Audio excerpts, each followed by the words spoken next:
Fala, pessoal! Hoje eu trago para vocês um dos discursos mais fortes e polêmicos dos últimos tempos na Câmara dos Deputados. O deputado Gustavo Gayer soltou o verbo contra o presidente Lula, contra a primeira-dama Janja e contra tudo que representa o governo atual. Você vai ver agora um discurso que mistura indignação, denúncias e muita coragem política. Mas antes, já deixa o like, se inscreve no canal e comenta aí. Você concorda com o que o Gayer disse ou acha exagero? Bora pro react. Começa com um tom de indignação, e com razão. Ele destaca algo que muitos brasileiros vêm sentindo. O país está sendo visto como um coadjuvante internacional. Agora, o que chama atenção é o alvo da crítica, a primeira-dama. Pouco comum ver ataques tão diretos a ela. O Brasil nunca passou tanta vergonha quanto estamos passando agora. E com um agravante. Nos governos anteriores de esquerda, o Brasil passava vergonha pela sua aproximação com países autoritários por parte do presidente. Essa é a primeira vez que eu saiba que o Brasil está passando vergonha por parte do presidente e da primeira-dama. Tanto é que nós estamos agora hoje aprovando uma moção de repúdio onde a primeira-dama fala que basicamente vai convidar um membro do Partido Comunista Chinês de uma ditadura sanguinária para vir ao Brasil para censurar a voz do povo brasileiro. E depois ela faz uma declaração dizendo que não aceita que ninguém a cale. Peraí, ela não aceita que ninguém a cale enquanto ela pede que toda a população do Brasil seja calada por uma ditadura comunista. E acha ruim quando nós ficamos indignados, Farrur. Olha a vergonha que nós estamos passando Eu sabia que o Lula ia passar vergonha no Brasil, todos nós sabíamos. Todos nós sabíamos.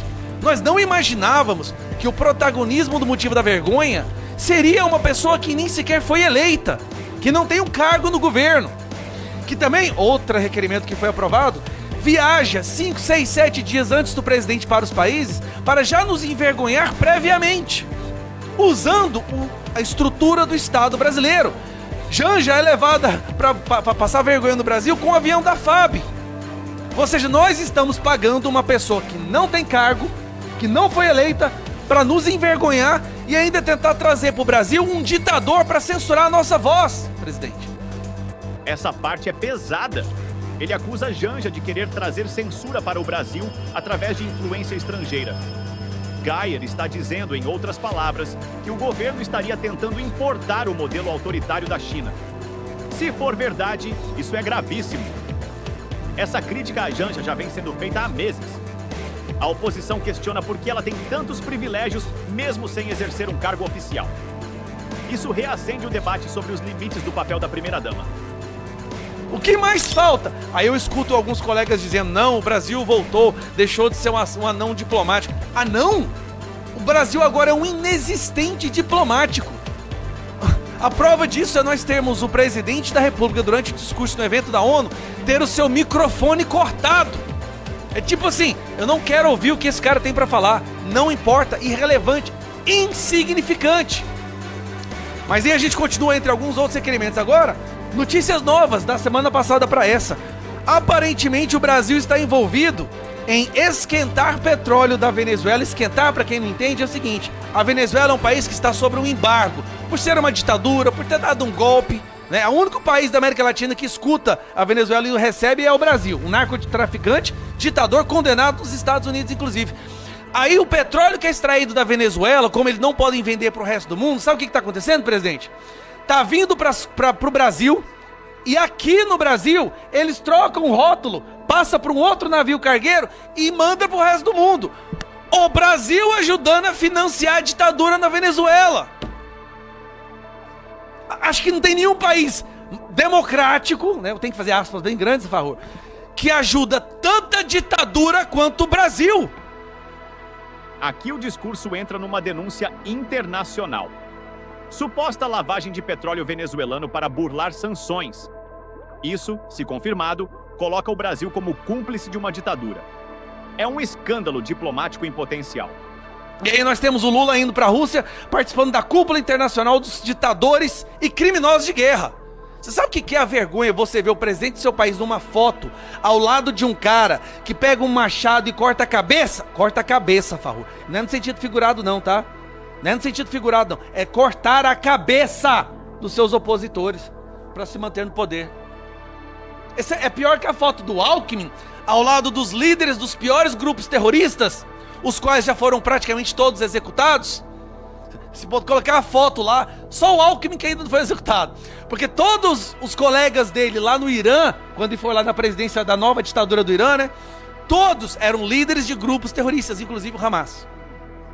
Presidente, bom, já que os requerimentos foram todos aprovados, tem um assunto que está vindo à tona que eu acho que nós aqui da comissão teremos que voltar os olhos, tá? Relatórios do Mossad e de outros governos internacionais mostrando que há uma ligação entre PCC, Comando Vermelho, financiando Hamas, Hezbollah, Houthis e outros grupos terroristas. Olha a vergonha que nós estamos entrando, presidente. Facções criminosas brasileiras que cuidam de toda a distribuição de droga praticamente do mundo inteiro, que fizeram apoio declarado ao Lula, Marcola, ligação telefônica interceptada, onde ele fala que prefere Lula ao Bolsonaro. Esses grupos, essas facções, estão financiando Hezbollah, Hamas, Houthis e outros grupos terroristas. Aí a gente pergunta, por quê? O que tem a ver? Aí vamos fazer uma ligação. Recentemente, um enviado dos Estados Unidos veio ao Brasil para informar o Brasil que o PCC e o Comando Vermelho serão considerados como grupos terroristas. Sabe o que o governo brasileiro fez, Farrur? Saiu em defesa do PCC e do Comando Vermelho, pedindo que eles não sejam considerados grupos terroristas. Não podem, não vamos considerar eles grupos terroristas, não. Isso é curioso porque há uma hora atrás um parlamentar do PT estava aqui defendendo terrorista. Um discurso antissemita, muito parecido com aquele que nós ouvíamos na Alemanha nos anos 30. Então agora nós temos governo do PT, Lula, ligado com o Comando Vermelho e PCC, que está financiando Hamas e Hezbollah, Hamas, líder do Hamas, gravando vídeo agradecendo ao Lula, ao apoio do Lula ao Hamas, na guerra a Israel e grupo terrorista. Tem como passar uma vergonha maior que essa? É sério, eu pergunto para quem está aqui. Tem como ser mais envergonhado do que isso? Tem, Farrur. Vai Lula lá na China, junto com a primeira-dama, e pede para que a China envie um homem de confiança do ditador Xi Jinping para vir aqui. E no mesmo dia ele faz um discurso, presidente, que inclusive foi um requerimento de moção de repúdio que foi aprovado. No mesmo dia, o presidente da República, aquele que falam que a democracia voltou e o amor voltou, faz uma comparação num discurso entre a vitória do Lula e a Revolução Chinesa. Meu Deus do céu. Ele fala que ele percebe que a vitória do Lula aqui, a vitória dele é igual à Revolução Chinesa. Presidente, a Revolução Chinesa matou mais de 50 milhões de pessoas. Foi a revolução mais violenta, mais sanguinária, com maior tortura que se tem notícia. 50 milhões de pessoas foram executadas na Grande Fome. E outras milhões executadas com tiro na testa na Revolução Chinesa. Aí vai o presidente da República e fala que há uma comparação, que ele vê uma similaridade entre a chegada dele na presidência e a Revolução Chinesa. Imagine se um presidente da direita falasse que ele vê uma similaridade entre a chegada dele ao poder e a Revolução Nazista. Seria o fim do mundo. Mas para ele pode falar uma boa, porque é pela democracia. Sabe, presidente, o amor voltou. Então, eu acho que eu não vou... Essa frase é forte e simbólica. A Revolução Chinesa deixou milhões de mortos. Se Lula realmente disse isso, é preciso analisar com muito cuidado. Foi metáfora? Foi ideologia? Ou um erro gigantesco? Agora a bomba. Geyer está dizendo que facções criminosas brasileiras estão financiando grupos terroristas.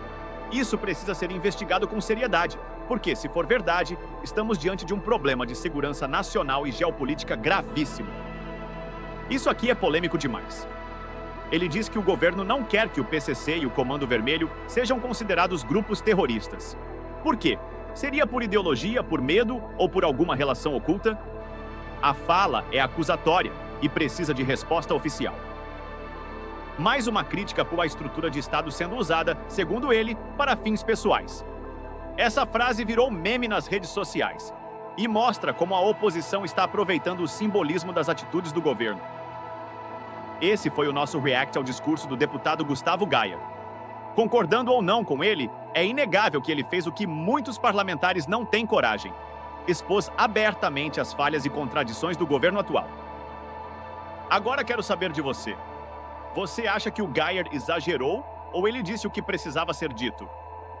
Comenta aí embaixo, compartilha com seus amigos e, claro, se inscreve no canal. O Brasil precisa de vozes atentas. E aqui, a gente não vai calar. Vamos aqui, eu queria muito escutar do GSI, por que a nossa Força Aérea Brasileira virou Uber de luxo de primeira dama para envergonhar o Brasil? Por que o ministro de Minas e Energia está fazendo para evitar que o Brasil seja usado para lavar petróleo de uma ditadura? Eu acho que são informações importantes que nós precisamos entender. Tem outros também que eu gostaria de saber do Mauro, como é que é o nome? Eu nem sei, porque ele nunca vem aqui, eu esqueço o nome dele, o ministro das Relações... Mauro Vieira, ele nunca aparece, né? Mauro Vieira depois dá uma entrevista desmentindo o Lula. Eu quero entender isso. Lula fala que vai trazer o Partido Comunista para censurar o Brasil, e depois Mauro Vieira dá uma entrevista falando que não, isso nunca foi pedido. Então ele tem que conversar com o Lula. O Lula mentiu. Porque o Lula disse que convidou o homem de confiança do Xi Jinping para vir ao Brasil. Logo na sequência, o Mauro Vieira disse que isso não aconteceu? Ou ele não tá, ou é o Lula que está tomando decisões sem conversar com o Ministério das Relações Exteriores? Bom, presidente, eu fico muito feliz que esses requerimentos tenham sido aprovados. Eu gostaria muito de ver essas autoridades vindo aqui explicar, mas eu entendo se eles não vierem. Eu entendo se no dia eles ficarem doentes, ou se no dia aparecer novamente uma viagem para alguma outra ditadura, numa cúpula de ditadores, porque é indefensável. O que eles estão fazendo com o Brasil diante dos olhos do mundo é simplesmente indefensável. Os maiores grupos de investidores do mundo hoje nem debatem Brasil. Brasil caindo no ranking de democracia, Brasil caindo no ranking de luta contra a corrupção, suspendendo a parceria com o Peru para lutar, para fazer aquela investigação da Lava Jato, e pior que isso, recebendo de lá aquela primeira dama que também foi condenada. Eu fico perguntando, quando o Lula voltar para a prisão, será que eles vão receber a Janja também? Obrigado, presidente.